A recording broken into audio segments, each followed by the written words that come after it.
안녕하세요. 단독자입니다. 여러분들께 이렇게 어떻게 보면은 뭐 얼굴의 반쪽이긴 하지만 인사를 드리는 건 처음인 것 같습니다. 어버이날 잘 보내고 계신가요? 제가 이제 영상을 미리 찍고 있는 건데 저도 이렇게 어머니한테 영상 편지를 한번 찍어볼까 합니다. 한 번도 영상 편지를 찍어본 적은 없었어요. 제가 살면서 이런 걸 찍게 될지도 몰랐고, 근데 이제 아무래도 1년이 흐르고 어머니가 돌아가신 지 제가 뭐 어떤 것도 이제 해드릴 수가 없는 상황이기 때문에 제가 그동안 가슴속에 담아왔던 얘기들 그리고 제 근황을 어머니에게 영상 편지로 한번 띄워볼까 합니다. 대본 같은 경우는 간단하게 제가 또 그냥 두서없이 엄마한테 말할 수는 없으니까 몇 개 정도를 추렸고요. 그리고 그 내용에 대해서 그냥 엄마와 정말 대화하듯이 그동안 너무나 하고 싶었던 말들 좀 하도록 하겠습니다. 엄마 나 왔어.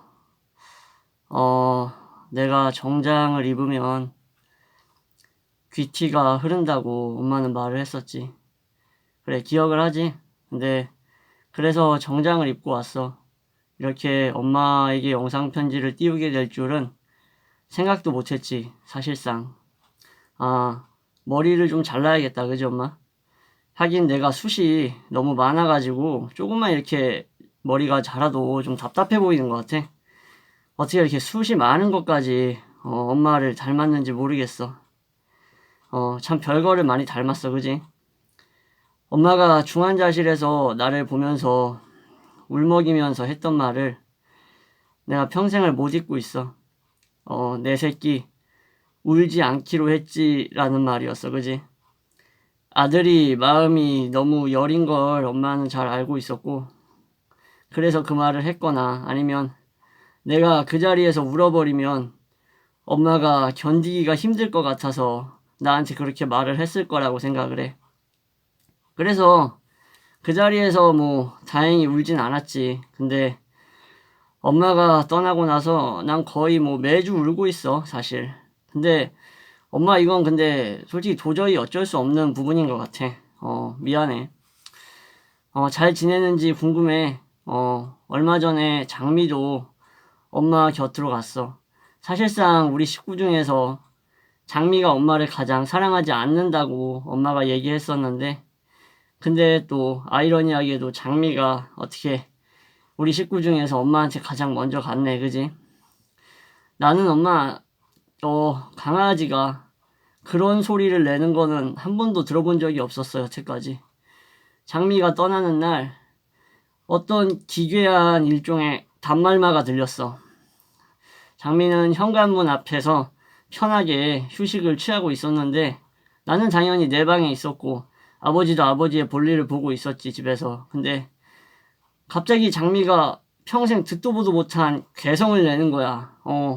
나는 그런 소리가 이 장미의 입에서 나올 거라는 거는 한 번도 생각을 해본 적이 없었어. 근데 그러고 나서 얘가 숨을 못 쉬더라고.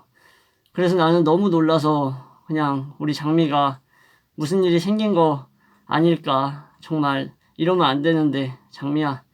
아직은 너가 떠나면 안 되는데, 나 엄마가 떠난 지 얼마 되지도 않았는데 너까지 떠나면 안 되는데 이러면서 미친 듯이 인공호흡을 하고 심호흡을 시키려고 이렇게 막 심호흡을 계속 했던 것 같아.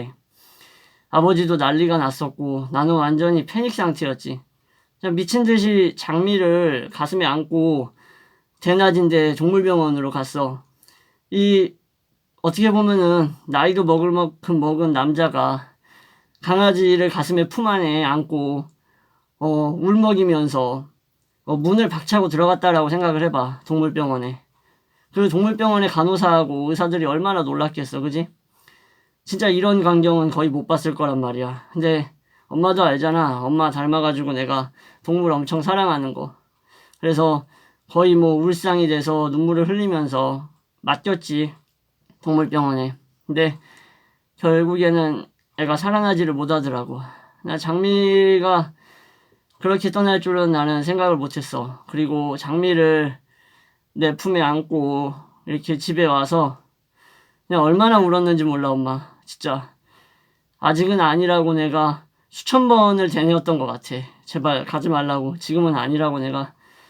근데 엄마도 알다시피 사람 일이라는 게, 운명이란 게 그렇지 않더라. 장미는 화장을 시켰고, 그리고 유해는 아직 우리 집에 있어. 딴 데 어떤 데에다가 뿌릴 생각을 하질 않았어. 아버지랑 나랑.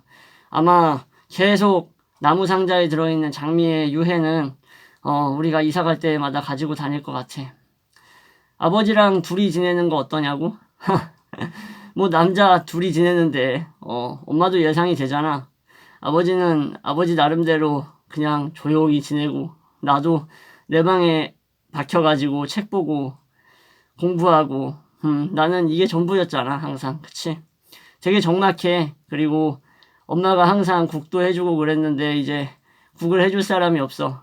솔직히 요리라는 게 뭐 노력을 하면 된다고는 하지만 엄마가 해주던 그 국의 맛이 나질 않아.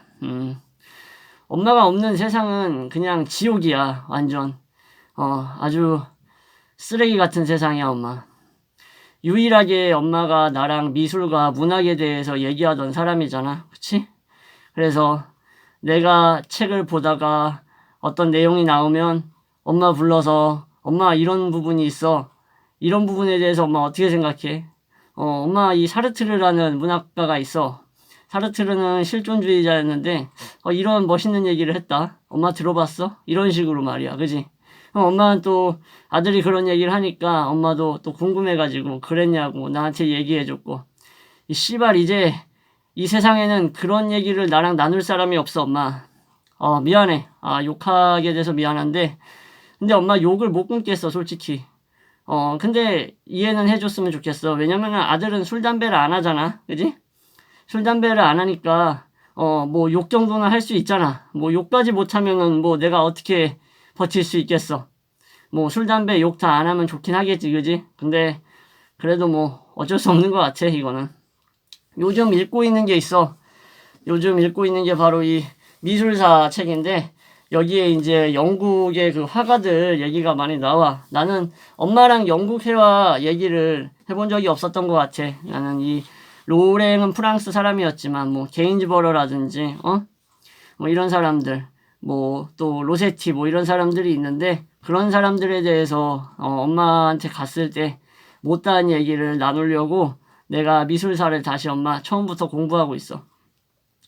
그리고 엄마하고 자코메티 전시를 보러 갔던 기억이 나네. 엄마는 나를 밖에서 기다리고 있었어. 그치? 나 혼자 들어가라고 했었잖아. 전시회에. 나는 왜 그러는지 몰랐어. 근데 엄마가 나한테 그랬지? 엄마는 이미 본 거라고. 근데 나는 엄마한테 그랬어. 그럼 나를 왜 데려왔냐고. 엄마는 나한테 보여주고 싶었다고 얘기했어. 그치? 그리고 나서 아들이 전시회에 집중할 수 있게 전시회장에 들어가서 아들이 관람을 하는 동안 1시간 30분이라는 시간을 엄마는 밖에서 대기하고 있었어. 내가 거기서 뭔가 보고 느끼고, 그리고 그 미술에 대한 어떤 그런 감정을 키워서 나오길 바랬던 것 같아. 그게 무엇을 의미하는 줄 알아 엄마? 엄마가 나에게 준 그 모든 재능과 그 능력을 압축해서 보여주는 게 바로 그런 사건이라고 난 이제서야 생각이 드는 거야. 그런 엄마였는데 엄마, 내가 어떻게 잘못될 수가 있었겠어. 그지? 내가 어떻게 그런 엄마 밑에서 컸는데 어긋날 수가 있었겠어. 비록 욕은 아주 그냥 지질이 하지만 그래도 어긋나진 않았잖아. 그지?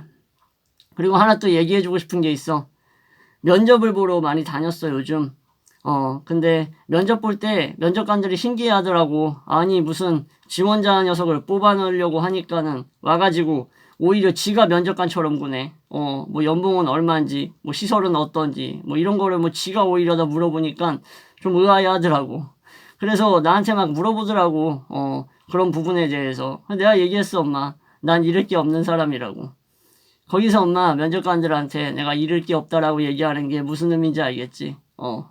난 사실상 엄마가 세상을 떠났을 때, 내 삶은 끝났다라고 생각을 했어. 지금도 사실상 그 생각은 변함이 없어. 사회인으로서 살아가기 참 힘든 것 같아. 내 성향이 엄마. 내가 어떤 뭐랄까 사회인으로서 그냥 평범한 사람으로서 살았다면, 그럼 어쩌면 엄마가 나한테 이렇게 주었던 선물 같은 것도 모르고 살았을 수도 있겠다. 그런 생각은 하지. 결혼?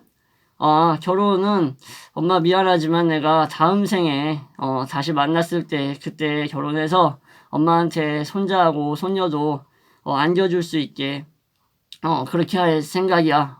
왜냐면 엄마 여자들은 내 이러한 부분을 알아봐 주질 않아.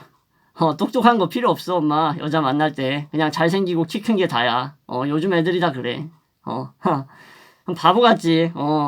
그래 참 바보 같아. 남자 볼 줄 모르는 거지 뭐. 어쨌든 간에 그 부분에 있어서는 나중에 엄마를 다시 만났을 때 엄마가 또 내 부인이자 어떻게 보면 며느리지 그지? 만날 수 있게 될 거야. 그리고 엄마 나한테 항상 속상했을 때 했던 얘기 있잖아. 엄마가 나를 잘못 키운 것 같다고. 근데 엄마 절대 아니야. 엄마는 아들을 이렇게 잘 키웠어. 엄마는 절대 아들 잘못 키운 게 아니야. 엄마 아들이 아니었으면 나는 미술도 문학도 사랑하지 않았을 거야. 그리고 이렇게 동물도 사랑하지 않았을 거고. 엄마한테 내가 맨날 얘기했잖아. 인간은 정말 역겹다고. 근데 동물은 그냥 순수함 그 자체라고. 자연의 질서에서 벗어나질 않는다고. 그치? 한결같다고 얘기했지 엄마. 난 동물을 사랑했고 그 동물을 사랑했던 것도 다 엄마한테 받은 거야. 엄마는 젊은 시절에 강아지들 여러 마리 또 고양이도 키웠었잖아 집에서. 그렇게 동물을 사랑했던 사람이잖아. 그게 어디 가겠어. 다 나한테 왔지 엄마. 이렇게 무엇과도 바꿀 수 없는 선물을 나한테 남기고 가줘서 엄마 너무 고마워. 난 엄마의 아들로서 살면서 단 한 번도 후회했던 적이 없어. 물론 삶이라는 게 상처가 너무 많았지만 지금 이 순간도 절대 후회하지 않아. 근데 세상에 인정을 받지 못하는 외로운 공부를 하고 있으니까 그리고 이걸로 제대로 돈도 못 벌고 있으니까 뭐 속상하긴 하지만 그래도 엄마 나는 예술가의 아들이야 엄마. 엄마는 이 세상에 위대한 인간을 낳고 떠난 거야. 내가 증명해 보일 거야 엄마. 엄마가 살아있을 때 내 유튜브 구독자는 100명 정도밖에 안 됐던 걸로 기억해. 그지? 근데 엄마가 이거를 하는 거에 대해서 정말 찬성을 했었어. 그렇게 해서 지금 시간이 흘러서 이제는 350명이 가까이 돼가고 있어 엄마. 엄마 난 틀리지 않았어. 내가 했던 공부는 절대 틀리지 않았고 그리고 엄마 아들은 잘할 수 있어. 앞으로도 구독자들 많이 늘어날 거야.